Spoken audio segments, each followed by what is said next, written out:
I added a rail-core printer to my arsenal a year and plus ago. One of the options I added when I had it built was a magnetic bed plate. You can see some magnets in there and the flex plate on top. That turned out to be a really good decision. I'm absolutely in love with flex plates. It makes life so much easier.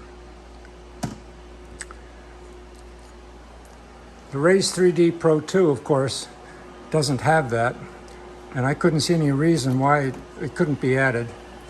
So I developed a magnetic bed plate for the Pro 2. We call it the Mag Max. I'm presently printing a little tool that is useful if the flex plate is super hot to flip it up off the magnets. And I'm printing the same little part right now to demonstrate how easy it is to get parts off the flex plate. So we'll come back to this when it's done. Okay, our little test print is finished. I'll come in here, flip this up. And how cool is that? Works really, really well. I'll pause briefly and then I'll explain the mag-based system and its various components, and stand by. Okay, let's take a brief look and review the stock factory system. The Raise3D bed plate. The 4 discs in the corner are just steel to provide a target for the magnets, which are located on the bed receiver. In this case, I'm a big fan of GeckoTek EZ-STIK HOT, and I also use the Magigoo. Now I'll go and show you what the MagMax system looks like. The MagMax system is built around 1/4-inch aluminum jig plate.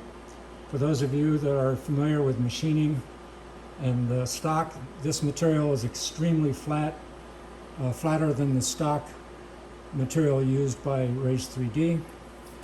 We've added the same steel targets in the corners. And on the working side, we have an array of 20 neodymium magnets. Sorry, mispronunciation. You'll see I'm missing 2. They're very fragile. If you take them out and let them slam into each other, they crack like crackers. But this absolutely guarantees maximum holding power. And it simply slides right in.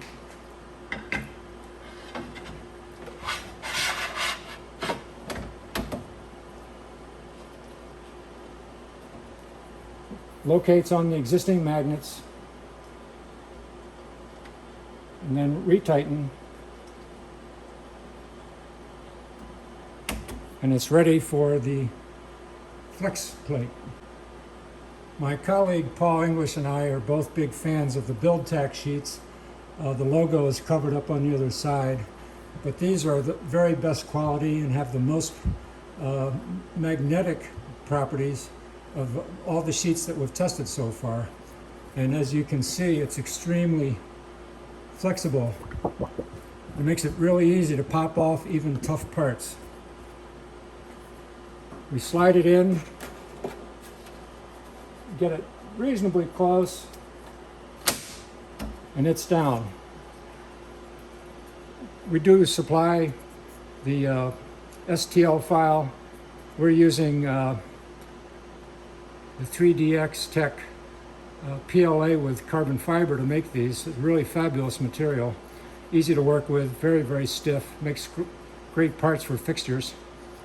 And it's designed to come in here. You can do it with your bare hands, but if it's hot, this helps. Then you can pop it right out. The build tack makes a sheet specifically for the Raise3D Pro 2. And that about covers the MagMax system. Paul English and I have both been using them for about 9 months, and they work fabulously well. When you combine the water cooling blocks and the motor cooling, which is useful if you're pushing particularly difficult filament, keeps the motor cool, and that in turn keeps the internal drive gears cool, because it is possible to preheat your filament before it ever gets to the hot end. And that and the dry cabinet, which is just sort of out of sight. These modifications have turned the Raise3D Pro 2 into a truly reliable and productive machine. Thanks for watching.